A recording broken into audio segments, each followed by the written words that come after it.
I'm Henrik Brusgaard with Keepit. I'm here today with Siddick from INNOVISION. Thank you very much for having me here, Henrik. I am Siddick Elaheebocus, founder and CEO of INNOVISION. In your experience, are there any low-hanging fruits to help achieve cyber resilience? If you have to pick 5 low-hanging fruits to achieve cyber resiliency, the quickest way possible, the first one and the easiest one is to have regular updates of your system. That's the easiest way to reduce the surface attack of your systems. Yes. The second one is to ensure that you have a robust identity and access management system. By starting with the basics, for example, have strong password policies, the use of multi-factor authentications.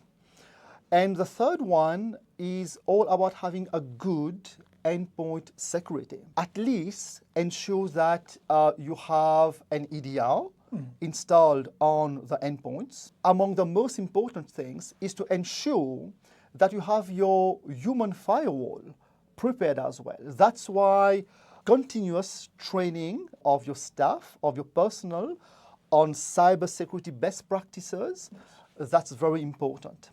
And lastly is to ensure that we have a good backup in place, because ultimately it's going to be very important to have your last measure of resort at hand when disaster will strike.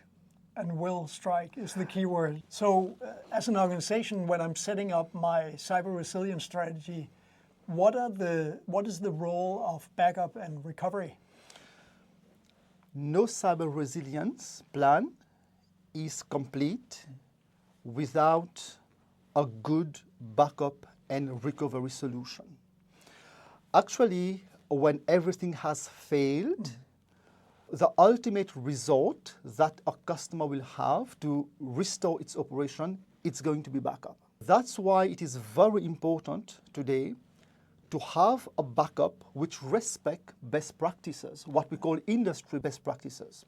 It has to respect the principle of 3210. It has to be immutable. It has to provide data immutability, like we say. And also, it's very important that the backups, they are air-gapped. And more importantly, your backup has to be available when disaster strikes. So having a backup whereby ultimately during a disaster it's not available or available with lots of difficulty, that's going to rub salt ultimately on the wound. For sure. Yeah, you'll have enough on your mind at that point, and there's enough to do, so it needs to run really smoothly. Exactly, like we said, it's going to be more disaster during disaster periods.